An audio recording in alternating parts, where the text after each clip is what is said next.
Students, कैसे हैं आप सब। आशा करती हूँ आप सभी अच्छे होंगे। मैं आरती आप सभी का अपने परिवार फिजिक्स गुरु में हार्दिक स्वागत करती हूँ, जहाँ पर हम पढ़ते हैं ग्रेजुएशन के लिए फिजिक्स और केमिस्ट्री। और आज की हमारी क्लास है बीएससी सेकेंड ईयर के लिए, जिसमें आज हम पढ़ने वाले हैं हमारी वीबीटी वैलेंस बॉन्ड थ्योरी। तो आज हमारी सबसे इंपॉर्टेंट थ्योरी है वीबीटी। वीबीटी क्या होती है? वैलेंस बॉन्ड थ्योरी, जिसमें हम डिस्कस करेंगे किसके बारे में डिस्कस करेंगे। वीबीटी हमें किसके बारे में इंफॉर्मेशन प्रोवाइड कराती है और इनसे हम क्या फाइंड कर सकते हैं। तो सबसे पहले बात करेंगे वीबीटी होती क्या है। वैलेंस बॉन्ड थ्योरी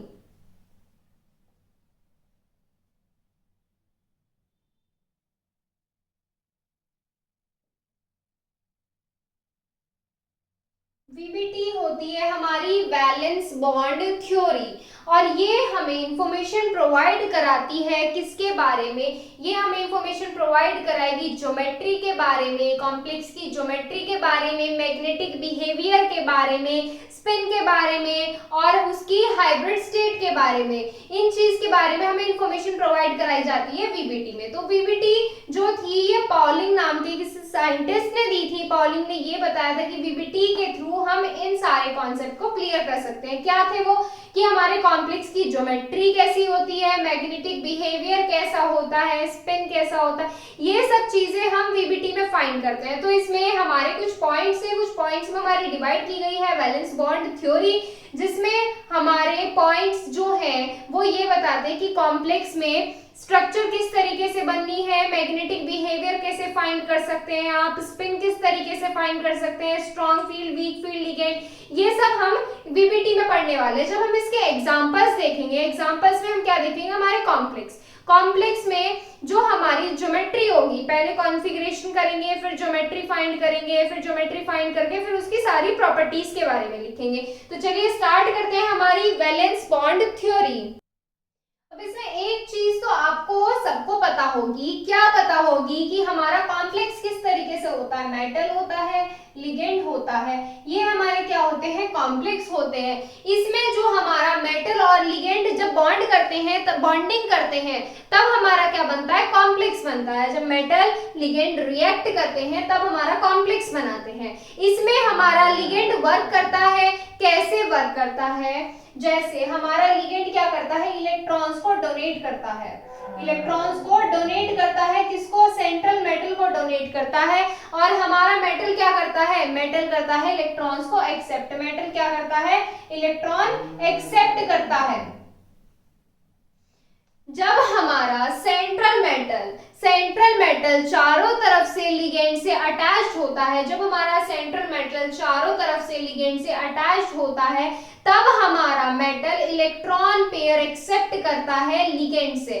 किससे एक्सेप्ट करता है? लिगेंड से। और जब इलेक्ट्रॉन पेयर एक्सेप्ट करता है तो हमारा लुईस एसिड की तरह वर्क करता है। एक्सेप्ट करने वाला कैसे वर्क करता है? लुईस एसिड की तरह। और इसी के जस्ट अपोजिट जो हमारा लिगेंड होते हैं, जो हमारे लिगेंड्स होते हैं, इलेक्ट्रॉन पेयर सेंट्रल मेटल को डोनेट करके हमारा लुईस बेस की तरह वर्क करते हैं। किसकी तरह वर्क करते हैं? लुईस बेस की तरह। तो फर्स्ट में हमारे 2 पॉइंट्स यही होने वाले हैं। क्या होंगे हमारे पॉइंट्स? कि हमारा किस तरीके से वर्क करता है एसिड और बेस, मतलब मेटल और लिगेंड। तो इसमें हम लिखेंगे, इसमें फर्स्ट पॉइंट हमारा क्या हो जाएगा। फर्स्ट, ये वीबीटी जो है हमारी काफी लेंथी टॉपिक है ये, तो इसमें हमारे रूल्स भी काफी ज्यादा है और इसके एग्जांपल्स भी काफी लेंथी है। तो इसमें जो ये प्रोसेस है पूरा, क्या हमें पूरी चीजें फाइंड करनी है जो कॉम्प्लेक्स की, इसमें ये प्रोसेस भी काफी लेंथी होता है। तो ये इसमें स्टार्ट करेंगे। चलिए first point, in complexes the central metal is attached by coordination bond। जो हमारा सेंट्रल मेटल होता है कोऑर्डिनेशन बॉन्ड से अटैच होता है। लिगेंड और मेटल के बीच में कोऑर्डिनेशन बॉन्ड होता है with a number of neutral or charge complex, with a number of neutral or charge complex। Metal जो होगा will accept electron pair, metal will accept electron pair, metal will accept electron pair from these molecules, इन molecules से metal क्या करेगा, electron pair accept करेगा and act as Lewis acid, और Lewis acid की तरह एक्ट करेगा and act as Lewis acid. अब बात करते हैं सेकंड पॉइंट की। फर्स्ट पॉइंट क्या हो गया हमारा यहाँ से कि लुईस एसिड की तरह वर्क करता है। कौन वर्क करता है, हमारा मेटल। क्या वर्क करता है, मेटल लुईस एसिड की तरह। और सेकंड पॉइंट क्या हो जाएगा, लुईस बेस की तरह वर्क करेगा। कौन वर्क करेगा, लुईस बेस की तरह, लिगेंड। लुईस बेस की तरह वर्क कौन करेगा, लिगेंड वर्क करेगा। तो सेकंड पॉइंट क्या हो जाएगा, द न्यूट्रल और चार्ज्ड मॉलिक्यूल, जो हमारे क्या होते हैं, लिगेंड होते हैं। The neutral or charged molecule will surrounded the neutral or charged molecule will surrounded the central metal, will surrounded the central metal and donate electron pair, and donate electron pair to central metal. These molecules are ligands, these molecules are ligand and they act as Lewis base, and they act as Lewis base. तो हमारे Lewis base कौन हो जाते हैं, हमारे Lewis base हो जाते हैं लिगेंड। तो चलिए थर्ड पॉइंट की बात करें। थर्ड पॉइंट क्या हो जाएगा, देखो अब मेटल क्या कर रहा है, इलेक्ट्रॉन एक्सेप्ट कर रहा है। देखो बेस ने क्या किया, लिगेंड ने क्या किया, इलेक्ट्रॉन डोनेट किया। मेटल ने क्या कर रहा है, एक्सेप्ट कर रहा है। लिगेंड तो क्या करेगा, डोनेट तो उसे करना ही है। जब उसके पास एक्स्ट्रा है तो वो क्या करेगा, डोनेट करेगा ही। डोनेट तो इसने कर दिए, लेकिन ये एक्सेप्ट करने के लिए इसके पास फ्री स्पेस होना चाहिए। फ्री स्पेस होना चाहिए। जब हमारे मेटल के पास फ्री स्पेस होगा, यानी कि फ्री ऑर्बिटल होगा, तभी तो वो इलेक्ट्रॉन एक्सेप्ट कर पाएगा। अब आप हैं, आपके पास ऑलरेडी बहुत सारी बुक्स आपके बैग में रखी हुई हैं। दूसरे के पास क्या है, एक नोटबुक एक्स्ट्रा है जो वो मार्केट से न्यू परचेज करके लाया है। वो नोटबुक एक्स्ट्रा है, वो किसी को देगा ही, क्योंकि उसके बैग में स्पेस नहीं है। अगर आपके बैग में स्पेस है तभी आप उसको अपने साथ लेके जाएंगे, तभी उसको रख पाएंगे। अगर आपके पास स्पेस नहीं है तो आप उसको नहीं रख सकते। तो ऐसे ही हमारा क्या होता है, मेटल होता है। मेटल को इलेक्ट्रॉन पेयर एक्सेप्ट करने के लिए अपनी खाली जगह दिखानी पड़ती है कि मेरे पास स्पेस है, मैं इसको रख सकता हूँ। तो यहाँ पर क्या होगा, मेटल को एम्प्टी ऑर्बिटल प्रोवाइड कराना होगा ताकि लिगेंड से वो इलेक्ट्रॉन पेयर एक्सेप्ट कर सके। तो थर्ड पॉइंट क्या हो जाएगा, in complex metal will provide empty orbital. In complex metal will provide empty orbitals. The number of empty orbitals, the number of empty orbitals should be equal to the coordination number of complex। अब ये इस line का मतलब क्या होता है, the number of empty orbitals should be equal to the coordination number of complex। इस line का मतलब क्या हो जाता है, देखिए हमारा क्या है, मेटल है, सेंटर पे क्या हो गया, मेटल हो गया, आसपास क्या हो गए, लिगेंड हो गए। लिगेंड क्या करेंगे, इलेक्ट्रॉन पेयर डोनेट करेंगे, हर साइड से डोनेट करेंगे। तो इसे हर एक इलेक्ट्रॉन पेयर एक्सेप्ट करने के लिए कुछ खाली जगह दिखानी पड़ेगी। जैसे आप अभी एग्जांपल बताया मैंने आपको नोटबुक का और आपके साथ पढ़ने वाले स्टूडेंट का, क्लासमेट का, क्या बताया कि जब दूसरा आपका जो क्लासमेट है वो क्या लेके आया, दो नोटबुक लेके आया, उसको तो दो नोटबुक देनी है, तो आपको उसे एक नोटबुक का स्पेस नहीं या 3 नोटबुक का स्पेस नहीं, उसे 2 नोटबुक का स्पेस दिखाना होगा कि मेरे बैग में इतनी जगह है, मैं इसको रख सकता हूँ, मैं इसको ले सकता हूँ। तो ऐसे ही हमारा क्या हो जाएगा, मेटल। तो इसका लाइन का मतलब समझ में आ गया, the empty orbital, the number of empty orbital should be equal to the coordination number of complex, should be equal to the coordination number of complex. तो ये चीज क्लियर है। थर्ड पॉइंट हो गया कि हमारा एम्प्टी ऑर्बिटल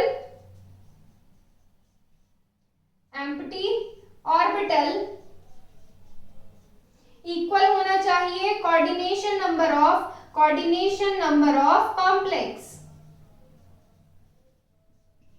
कॉम्प्लेक्स की coordination number के इक्वल होना चाहिए। अब नेक्स्ट पॉइंट की बात करें, नेक्स्ट पॉइंट क्या हो जाता है, ये बेटा जो हम पढ़ रहे हैं इसमें ये सारे रूल्स हैं, इन्हीं रूल्स के बेसिस पर आप इसकी ज्योमेट्री फाइंड कर सकते हैं, वीबीटी सॉल्व कर सकते हैं। ये जो सारे रूल्स हैं यही होती है हमारी वैलेंस बॉन्ड थ्योरी। अगर आपको एग्जामिनर बोलता है कि इस कॉम्प्लेक्स की ये फाइंड कीजिए, ज्योमेट्री फाइंड कीजिए, इसकी स्ट्रक्चर बनाइए, या बोलता है कि इसका मैग्नेटिक बिहेवियर बताइए कॉम्प्लेक्स का, तो आप किस तरीके से फाइंड कर सकते हैं, ये जो आता है ये सारा हमारा वीबीटी में आता है, तो इसके जो रूल्स हैं वो उतने ही ज्यादा इंपॉर्टेंट हैं जितने इंपॉर्टेंट आप एग्जांपल्स को समझते हैं। तो अगर आपको रूल्स क्लियर होंगे तो भी आप एग्जांपल इजीली कर पाएंगे। तो देखिए फोर्थ पॉइंट क्या हो जाता है इसमें। अब देखिए इसमें अब क्या बात आ जाती है हमारे जो हमारा क्या होता है लिगेंड मॉलिक्यूल होता है, इलेक्ट्रॉन पेयर डोनेट करता है, किसमें डोनेट करता है, मेटल के एम्प्टी ऑर्बिटल में डोनेट करता है। और जो हमारा लिगेंड होता है, लिगेंड का ऑर्बिटल होता है, देखिए इस तरीके से समझिए, ये हमारा क्या है, मेटल का ऑर्बिटल है, ये हमारा क्या है, लिगेंड का ऑर्बिटल है। ये क्या कर रहा है, इलेक्ट्रॉन इसको दे रहा है, इलेक्ट्रॉन इसको दे रहा है, ये क्या है, हमारा लिगेंड है। जब इलेक्ट्रॉन दे रहा है तो मेटल और लिगेंड क्या कर रहे हैं, हमारे ओवरलैप कर जाते हैं। जब हमारे ये मेटल है, ये लिगेंड है, इलेक्ट्रॉन पेयर इसको दे रहा है, तो इसके बीच में हमारा क्या कर रही है, ये पास आ जाते हैं, क्लोज हो जाते हैं, और यहाँ पर क्या हो जाती है, ओवरलैप करने लगते हैं। जब ये ओवरलैप करने लगते हैं कौन, मेटल और लिगेंड, तो हमारे हाइब्रिड ऑर्बिटल्स क्रिएट होते हैं। जो हमारा ये ऑर्बिटल क्रिएट हो रहा है ये होता है हमारा हाइब्रिड ऑर्बिटल्स। क्या होता है, ये हाइब्रिड ऑर्बिटल्स। और ये जो हाइब्रिड ऑर्बिटल्स होते हैं यही रिस्पॉन्सिबल होते हैं कॉम्प्लेक्स की ज्योमेट्री के लिए, यही रिस्पॉन्सिबल होते हैं ज्योमेट्री के लिए। कॉम्प्लेक्स की ज्योमेट्री, हाइब्रिड ऑर्बिटल से ही हम कॉम्प्लेक्स की ज्योमेट्री वेरीफाई कर सकते हैं। किस तरीके से, देखो इसमें पहले किस तरीके से लिखेंगे मैं आपको बता देती हूँ। Ligand molecules will donate electron pair, ligand molecules will donate electron pair in the empty orbital of metal, and the orbital of ligand and metal, the orbitals of ligand and metal will overlap each other to form hybrid orbitals, these hybrid orbitals will verify the geometry of complex। अब देखिए किस तरीके से verify करती है, यहाँ पर क्या आ जाती है, हमारी हाइब्रिड स्टेट आ जाती है, हाइब्रिड स्टेट हो जाती है, और फिर क्या हो जाती है, हमारी ज्योमेट्री हो जाती है। अब ये किस तरीके से हो जाती है, देखिए अब कैसे होगी ये जो हमारी ज्योमेट्री आ रही है ये किस तरीके से आएंगी। देखो अगर हमारी हाइब्रिड स्टेट हो जाती है sp, मतलब एक ऑर्बिटल हमारा s का है और एक ऑर्बिटल किसका है, p का, तो हमारी ज्योमेट्री कैसी होनी है, लीनियर होनी है, रेखीय। ज्योमेट्री कैसी होनी है, रेखीय, लीनियर होनी है। अगर हमारा sp2 होता है, अगर sp2 हो जाता है तो कैसी हो जाती है, प्लेनर। देखो लीनियर, प्लेनर, टेट्राहेड्रल, जो भी ज्योमेट्री का हम डिस्कस करने वाले हैं ये सब हम ज्योमेट्री बना चुके हैं। अगर आपको ये इसमें डाउट है तो ये ज्योमेट्री प्लेनर कैसी होती है, लीनियर कैसी होती है, जब हमने इसमें कोऑर्डिनेशन नंबर का डिस्कस किया था तो हम उसमें ज्योमेट्री बता चुके हैं कि किस कोऑर्डिनेशन नंबर के लिए, कोऑर्डिनेशन नंबर 2 के लिए था, जैसे 2 के लिए कोऑर्डिनेशन नंबर 2 मतलब मेटल से s और p दो साइड से हमारे क्या है, लिगेंड्स अटैच्ड है, क्या है, लिगेंड्स अटैच्ड है। और लीनियर, प्लेनर, ये जो ज्योमेट्री है ये सब हम उसमें भी बनवा चुके हैं कोऑर्डिनेशन नंबर में, और जब हम इसमें आगे एग्जांपल्स करेंगे तो ये आपको क्लियर हो जाएंगे कि ये ज्योमेट्री आखिर होती कैसी है। तो सेकंड क्या हो गया, sp2, थर्ड हो जाता है, फिर हमारा क्या हो जाता है, sp3 हो जाता है। अगर हमारा sp3 है तो हमारी ज्योमेट्री कैसी होती है, टेट्राहेड्रल होती है, कैसी, टेट्राहेड्रल। और अगर हमारा क्या हो जाए, अगर हमारा dsp2 हो जाए, dsp2 अगर हमारा हाइब्रिड स्टेट आ जाए, हाइब्रिड स्टेट किस तरीके से आएंगी ये भी हम सॉल्व करेंगे, फिलहाल बस रूल्स देख लीजिए। dsp2 अगर हो जाता है तो हमारी ज्योमेट्री हो जाती है स्क्वायर प्लेनर। ज्योमेट्री कैसी हो जाती है, स्क्वायर प्लेनर।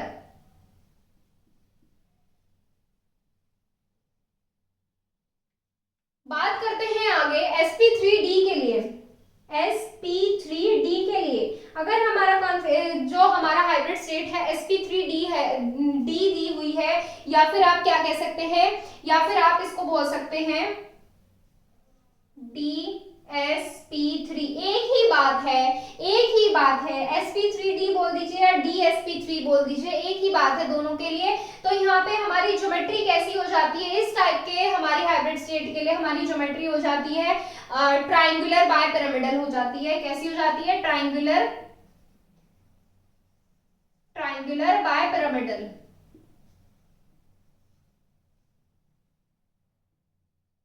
ज्योमेट्री कैसी हो जाएगी इसके लिए, ट्राइंगुलर बायपिरामिडल हो जाएगी। और अगर हम और टाइप की बात करें, और टाइप कैसे हो जाता है हमारा, एक और हाइब्रिड स्टेट देखिए, ये जो हम ज्योमेट्रीज लिख रहे हैं मेनली हम इनके बारे में ही डिस्कस करने वाले हैं, मेनली जो डिस्कस करेंगे इनके बारे में ही करेंगे। देखिए इसमें नेक्स्ट क्या हो जाएगा, sp3d2, sp3d2 या d2sp3। इस टाइप के कॉम्प्लेक्स के लिए हमारी ज्योमेट्री हो जाती है ऑक्टाहेड्रल। कैसी हो जाती है, ऑक्टाहेड्रल, ऑक्टाहेड्रल या फिर हेक्सागोनल, या फिर कैसी हो जाती है, हेक्सागोनल, या फिर आप इसको क्या बोल सकते हैं, स्क्वायर बाय पिरामिडल भी बोल सकते हैं। क्या बोल सकते हैं, स्क्वायर बाय पिरामिडल। क्या बोल सकते हैं, स्क्वायर बाय पिरामिडल। मेन जो है आपका रूल्स इंपॉर्टेंट है, रूल्स अगर आपको आते हैं तो आप इसको इजीली सॉल्व कर सकते हैं। तो मेन क्या है हमारा, यहाँ से मेन है हमारे रूल्स। तो देखिए इसके इसमें क्या हो जाती है, ये बात हो गई हमारी ज्योमेट्री की। क्या बात हो गई, यहाँ से ज्योमेट्री की बात हो गई।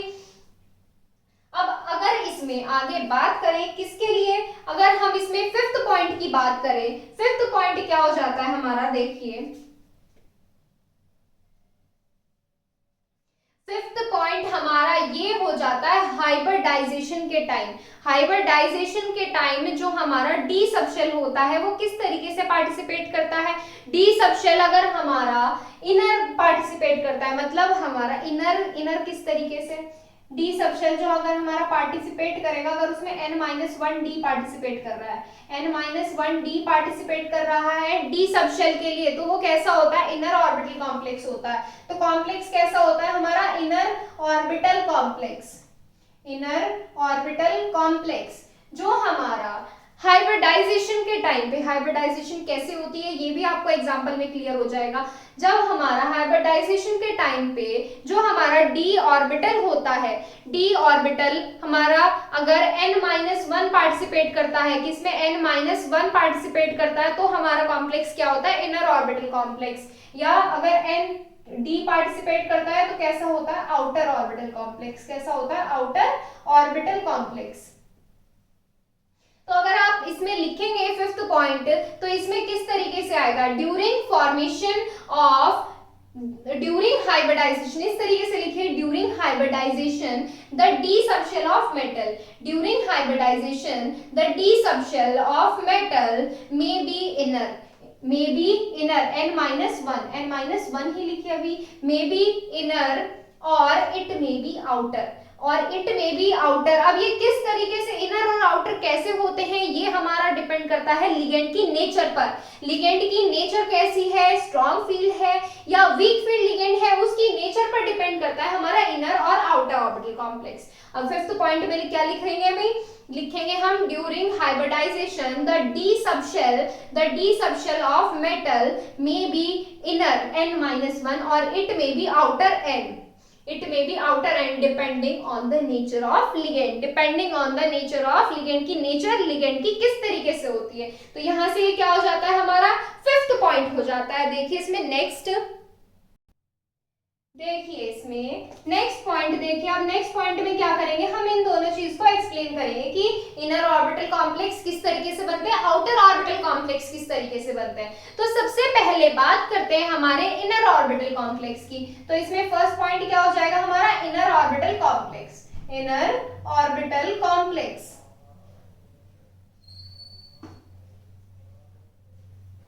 इनर ऑर्बिटल कॉम्प्लेक्स किस तरीके से बनते हैं, देखो अभी मैंने आपको बताया कि जब हमारा n-1 डी पार्टिसिपेट करता है हाइब्रिडाइजेशन में, n-1 डी पार्टिसिपेट करता है अगर हाइब्रिडाइजेशन में, तो जब हमारे जो कॉम्प्लेक्स बनते हैं, तो इस तरीके से जो हमारे कॉम्प्लेक्स बनते हैं उनको बोलते हैं हम इनर ऑर्बिटल कॉम्प्लेक्स। उनको क्या बोलते हैं, इनर ऑर्बिटल कॉम्प्लेक्स। और ये जो हमारे कॉम्प्लेक्स होता है कौन सा, देखो ये जो हमारा n-1 डी जो हम पढ़ रहे हैं, इनर ऑर्बिटल कॉम्प्लेक्स पढ़ रहे हैं, ये जो हमारा एक स्पेशल केस है, कौन सा केस है, n-1 वाला जो केस है, ये हमारा स्पेशली ऑब्जर्व किया जाता है स्ट्रॉन्ग फील्ड लिगेंड्स के लिए। अब स्ट्रॉन्ग फील्ड लिगेंड्स के लिए ये कैसे ऑब्जर्व किया जा रहा है और क्यों इसे इनर बोल रहे हैं, देखिए हमारे स्ट्रॉन्ग फील्ड लिगेंड्स क्या होते हैं। स्ट्रॉन्ग फील्ड लिगेंड्स जो होते हैं हमारे मेटल के इलेक्ट्रॉन्स के बीच में, स्ट्रॉन्ग फील्ड लिगेंड जो होते हैं मेटल के इलेक्ट्रॉन्स के बीच में क्या करते हैं, ये हमारे क्या मान लिए हमने, इलेक्ट्रॉन अज्यूम कर लिए मेटल के, ये हो गया हमारा मेटल, ये हमने क्या अज्यूम कर लिए, मेटल के इलेक्ट्रॉन्स अज्यूम कर लिए। जो हमारे यहाँ पे क्या है, स्ट्रॉन्ग फील्ड लिगेंड है। यहाँ पर क्या है, हमारा लिगेंड कैसा है, बहुत ही ज्यादा स्ट्रॉन्ग है। तो ये क्या करेगा, ये इलेक्ट्रॉन्स के बीच में, इलेक्ट्रॉन्स के बीच में क्या करेगा, हमारा फोर्स क्रिएट करेगा। क्या करेगा, फोर्स क्रिएट करेगा। और वो कैसा होगा, वो होगा हमारा रिपल्सन फोर्स। कैसा फोर्स होगा, वो हमारा होगा रिपल्सन फोर्स। अब ये रिपल्सन फोर्स क्यों होगा, अब इसमें क्या है, आप खुद ही देखिए, इसमें क्या है, इलेक्ट्रॉन से। इलेक्ट्रॉन कैसी नेचर रखते हैं, इलेक्ट्रॉन सेम नेचर रखते हैं, और सेम नेचर वाले हमारे क्या करते हैं, रिपेल करते हैं। मतलब सेम चार्ज हमारे क्या करते हैं, रिपेल करते हैं, और अपोजिट चार्ज क्या करते हैं, हमारे अट्रैक्ट करते हैं। तो ऐसे क्या हो रहा है हमारा, जब यहाँ पे स्ट्रॉन्ग फील्ड लिगेंड है, स्ट्रॉन्ग फील्ड लिगेंड है, तो इसमें क्या हो रहा है, स्ट्रॉन्ग रिपल्सन फोर्स क्रिएट हो रहा है। अब लिगेंड कैसा है, स्ट्रॉन्ग है, तो ये जब इसको इसमें फोर्स क्रिएट करेगा, जब इसमें यहाँ पर फोर्स क्रिएट होगा, तो इसमें जो हमारे इलेक्ट्रॉन्स होंगे, जो हमारे ये इलेक्ट्रॉन्स हैं, ये इलेक्ट्रॉन्स क्या करेंगे, ये इलेक्ट्रॉन्स पेयरिंग करना स्टार्ट कर देंगे डी सबशेल में। अब ये पेयरिंग कैसे स्टार्ट कर देंगे, अभी तो हमने बताया क्या है, इसमें इलेक्ट्रॉन्स के बीच में रिपल्सन फोर्स आ रहा है। इलेक्ट्रॉन्स के बीच में क्या है, रिपल्सन फोर्स है, लेकिन यहाँ पर क्या है, स्ट्रॉन्ग फील्ड लिगेंड है। कैसा है, ये बात ध्यान रखना, क्या है, स्ट्रॉन्ग फील्ड लिगेंड है। तो इसमें क्या हो रहा है, ये बाहर से फोर्स लग रही है, इसमें क्या है, इससे बाहर से एक स्ट्रॉन्ग फोर्स लग रहा है इलेक्ट्रॉन्स में, किसके, मेटल के इलेक्ट्रॉन्स में। और मेटल कैसा है हमारा, चारों तरफ से लिगेंड से घिरा हुआ है, चारों तरफ से यहाँ पर क्या है, लिगेंड्स प्रेजेंट है। अब ये वाला अपनी अलग फोर्स लगा रहा है, ये वाला अपनी अलग फोर्स लगा रहा है, ये अलग लगाएगा और ये अलग लगाएगा। ये जो फोर्स लगा रहे हैं, तो यहाँ पर क्या होगा, इलेक्ट्रॉन्स पेयरिंग करना स्टार्ट कर देंगे।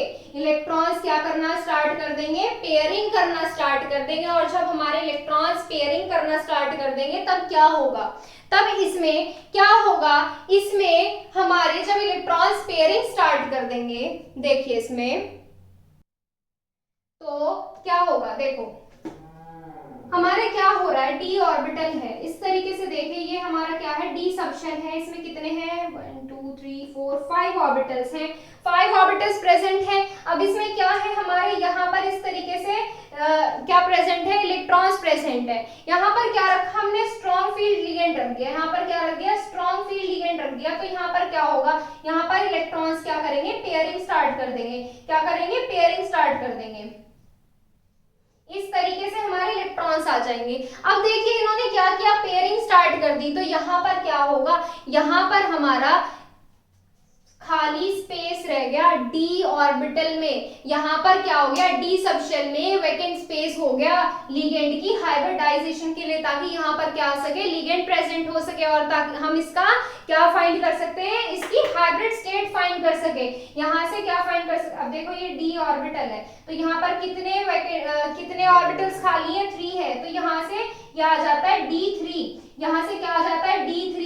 अगर यहाँ पे है एक s ऑर्बिटल खाली है और एक p ऑर्बिटल खाली है, इस तरीके से, तो यहाँ से क्या आ जाता है, sp_d3। sp_d3 इस तरीके से हम क्या फाइंड करते हैं, हाइब्रिड स्टेट फाइंड करते हैं। तो ये चीज क्लियर हो गई कि इनर ऑर्बिटल कॉम्प्लेक्स किस तरीके से वर्क करता है।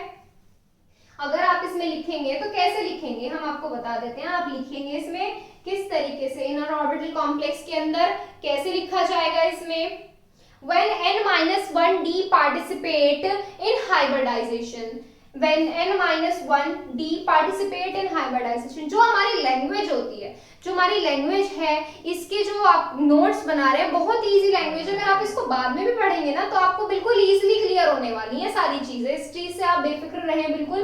तो चलिए लिखते हैं, when n-1d participate in hybridization, then such complexes are in a orbital complex. Then such complexes are in a orbital complex.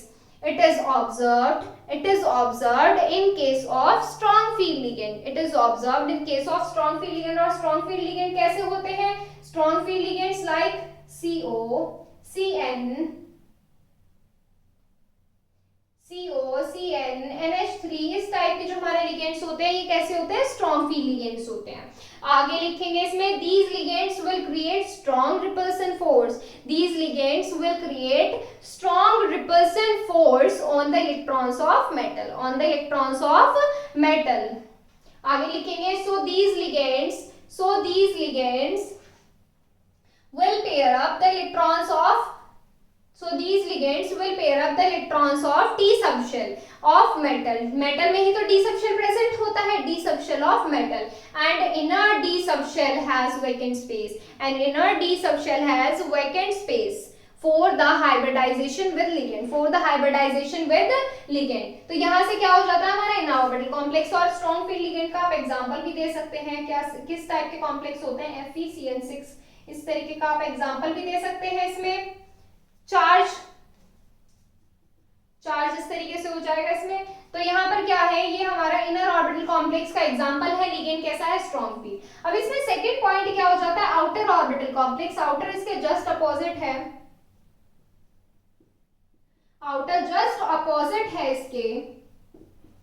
पहले इसमें लिखेंगे फिर आपको इजीली एक्सप्लेन हो जाएगा। लिखेंगे इसमें तो कैसे लिखेंगे, when n d subshell participate in hybridization, इसमें कौन करता था, n-1 पार्टिसिपेट करता था, आउटर के लिए कौन करेगा, n subshell पार्टिसिपेट करेगा। when n d subshell participate in hybridization, then such complexes are outer orbital complex, then such complexes are outer orbital complex. In this case, yeah, it is observed in case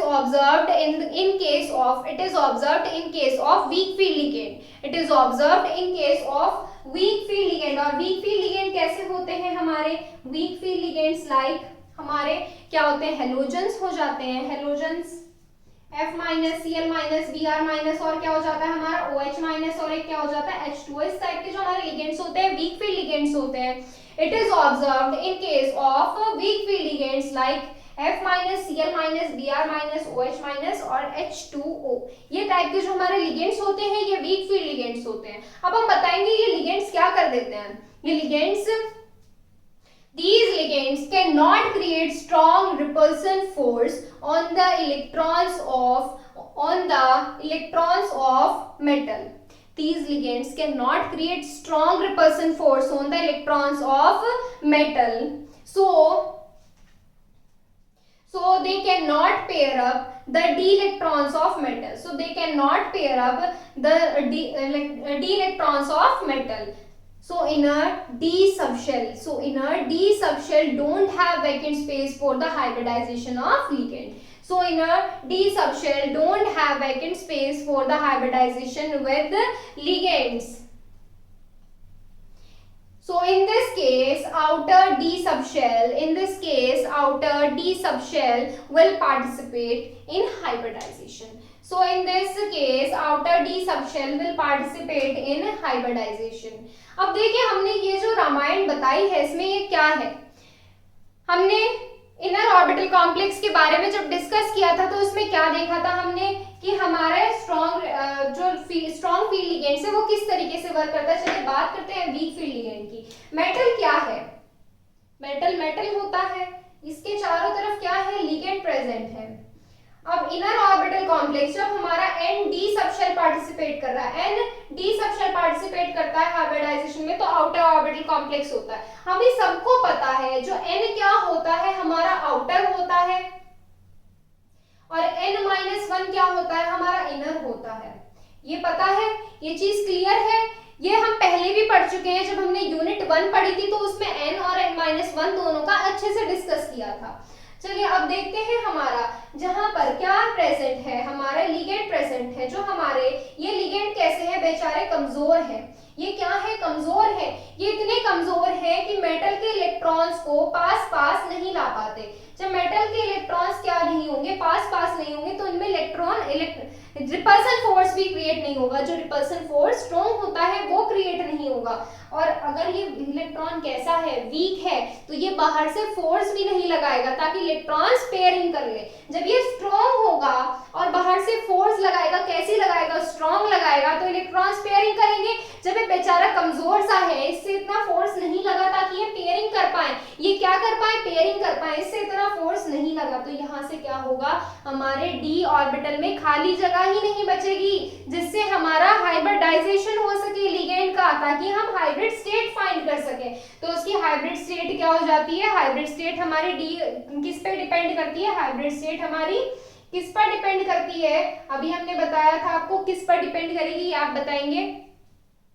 तो चलिए इसमें ये चीज clear हो जाती है। हमारे D orbital complex, हमारे जो आउटर ऑर्बिटल कॉम्प्लेक्स है उसमें अगर एनडी पार्टिसिपेट करता है हाइब्रिडाइजेशन में तो आउटर ऑर्बिटल होता है, और ये वीक फील्ड लिगेंड में ऑब्जर्व किया जाता है। Weak field ligand like F minus Cn minus, इस तरीके के Cl माइनस, Cn नहीं, Cn वीक स्ट्रॉन्ग हो जाता है। OH माइनस और H2O इस टाइप के जो होते हैं वो हमारे वीक फील्ड लिगेंड्स आ जाते हैं। और ये लिगेंड्स क्या करते हैं, ये हमारे इनके इलेक्ट्रॉन्स के बीच में स्ट्रॉन्ग रिपल्सन फोर्स क्रिएट नहीं कर पाते हैं, और इस वजह से जो हमारे इलेक्ट्रॉन्स होते हैं उनमें पेयरिंग नहीं हो पाती। पेयरिंग नहीं होगी तो डी सबशन में हमारा खाली स्पेस नहीं बचेगा हाइब्रिडाइजेशन के लिए। तो इस केस में जो हमारा आउटर डी सबशन होता है वो पार्टिसिपेट करता है हाइब्रिडाइजेशन के। एग्जाम्पल अगर आप लिखना चाहते हैं तो इसमें कोई भी वीक फील्ड लिगेंड का एग्जाम्पल लिख सकते हैं, या COF6 लिख लीजिए, मोस्ट कॉमन एग्जाम्पल है।